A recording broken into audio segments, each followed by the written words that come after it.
Ok, donc bonjour encore une fois de plus, chers élèves, chers internautes, vous qui nous suivez sur les réseaux sociaux, notamment sur Facebook et les groupes WhatsApp. Nous vous remercions encore une fois de plus de nous suivre. Et nous allons continuer comme la fois dernière. La semaine dernière, j'étais là sur la phrase simple et la phrase complexe. Donc je vais essayer de revenir un peu en arrière. Donc, on avait dit que la phrase simple est une phrase qui contient un seul verbe conjugué et la phrase complexe est une phrase qui contient plusieurs verbes conjugués. Bien, donc toujours par rapport au même programme, nous allons continuer aujourd'hui. L'objectif, comme je vous ai dit la fois dernière, c'est de vous permettre d'analyser une phrase sans problème. Donc voici les étapes qu'il faut vraiment connaître pour que cela ne soit pas un problème. Donc aujourd'hui, nous allons voir la proposition dans la phrase. Chers élèves, retenez tout simplement qu'une proposition est un ensemble grammatical organisé autour d'un verbe qui est généralement conjugué. Ça veut dire que tout simplement qu'une phrase est un groupe de mots qui contient un verbe conjugué. Donc alors que dans les phrases, il peut y avoir plusieurs groupes de mots. Donc, on va voir ce corpus-là ici. Corpus. Dans la première phrase, pour que vous ne vous perdiez pas, je vous trace l'itinéraire que vous devrez suivre. Donc, chers élèves, ici nous avons 3 verbes conjugués. On va essayer de les souligner ensemble. 1, 2, 3. Donc, cette phrase est une phrase complexe qui contient 3 verbes conjugués. Donc, s'il y a 3 verbes conjugués, dans la définition de la proposition, une proposition, c'est un ensemble grammatical organisé autour d'un verbe qui est généralement conjugué. Donc, ça veut dire quoi? Lorsque dans une phrase, il y a 3 verbes conjugués, ça veut dire que cette même phrase contient également 3 propositions. Le nombre de verbes conjugués est égal au nombre de propositions. Donc, cette phrase contient 3 propositions. Donc, c'est ça la notion de la proposition. Maintenant, en grand D, on va voir les différentes propositions. Les différentes propositions. Maintenant que vous connaissez ce que c'est qu'une proposition, maintenant, quelles peuvent être les natures des différentes propositions contenues dans les différentes phrases que vous aurez à voir. Donc, n'importe quelle phrase que vous avez désormais, vous savez que le nombre de verbes conjugués dans la phrase est égal au nombre de propositions. Maintenant, quelles peuvent être la nature de ces différentes propositions? Donc, c'est ce que nous allons voir.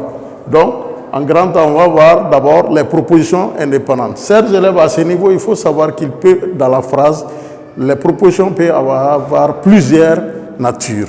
Ils peuvent avoir plusieurs natures. Mais aujourd'hui, ce qui nous intéresse, c'est le cas des propositions indépendantes. Le cas des propositions indépendantes. Donc, on va voir ici la première phrase, disons la deuxième phrase. Le jardinier met de la paille sur les semis. Le jardinier met de la paille sur les semis. Donc, dans cette phrase ici, nous avons un seul verbe conjugué. Donc, on l'a vu l'autre jour. Cette phrase est une phrase simple. C'est une phrase simple.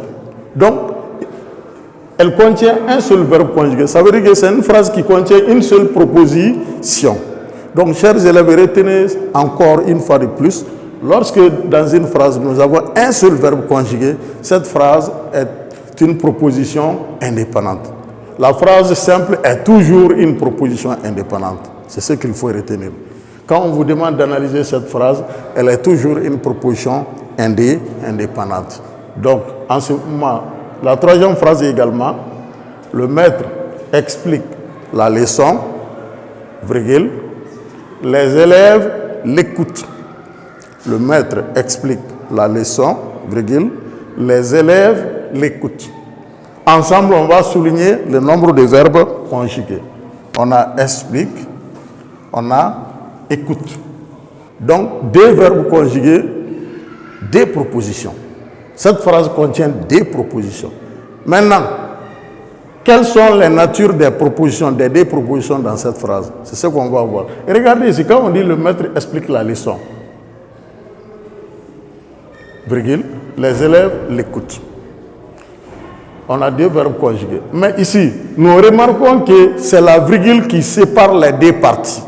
Ça veut dire que le maître explique la leçon est une proposition à part entière et les élèves l'écoutent aussi est une proposition à part entière. Donc, c'est les deux propositions ici. Les deux propositions sont séparées par une virgule. La virgule, on appelle un signe de ponctuation. Il y a la virgule, il y a le point virgule, il y a le deux points. Donc ça, ce sont des signes de ponctuation. Donc lorsque deux propositions sont séparées par la virgule, par le point virgule ou bien par les deux points, en ce moment, la première proposition sera une proposition indépendante. Parce que ici, le maître explique la leçon est une idée qui est déjà complète.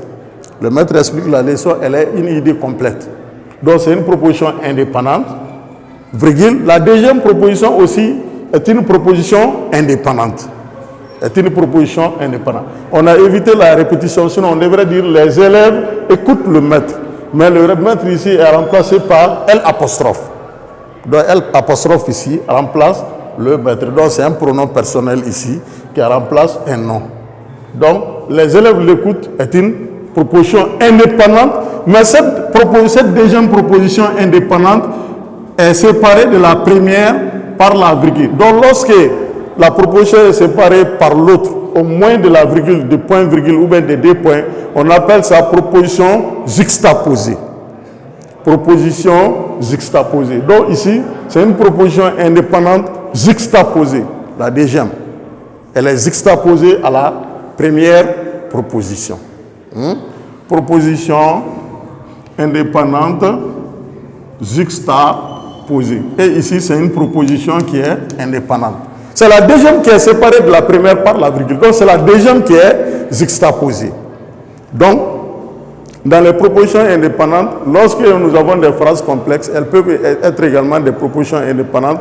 Et lorsqu'il y a la virgule, point, virgule, deux points, on parle de juxtaposition. Donc, ça, c'est la troisième phrase. Maintenant, la quatrième phrase, on va l'observer ensemble. Le corbeau crut aux flatteries du renard et il ouvrit le bec. Le corbeau crut aux flatteries du renard et il ouvrit le bec. Cette phrase contient également deux verbes conjugués. Donc, obligatoirement deux propositions. Donc, la première, le corbeau crut aux flatteries du renard. Donc, à ce niveau aussi, il y a un mot de liaison qui est « et ». La nature de « et », c'est une conjonction de coordination. Donc, il y a la conjonction de coordination qui sépare les deux propositions. Donc, la première proposition ici serait une proposition indépendante. Il ouvrit maintenant le bec. Ça, c'est la deuxième proposition. Cette deuxième proposition est une proposition indépendante, coordonnée. Coordonnée pourquoi? Parce que reliée à la première proposition par une conjonction de coordination. Chers élèves, et n'est pas le seul conjonction de coordination. Les autres conjonctions de coordination, on a mais, on a ou, on a et, on a donc, on a or, on a ni et on a car. Donc il y a 7 conjonctions de coordination. Donc lorsque l'un d'entre eux sépare des propositions, en ce moment on parle de coordination dans la proposition. Donc ça c'est la proposition indépendante coordonnée. Bien, donc, cinquième phrase, le chauffeur conduit et cause avec son passager. Le chauffeur conduit et cause avec son passager. Bien, cette phrase contient également deux verbes conjugués. Elle contient deux verbes conjugués. Donc, le premier verbe ici, c'est conduit.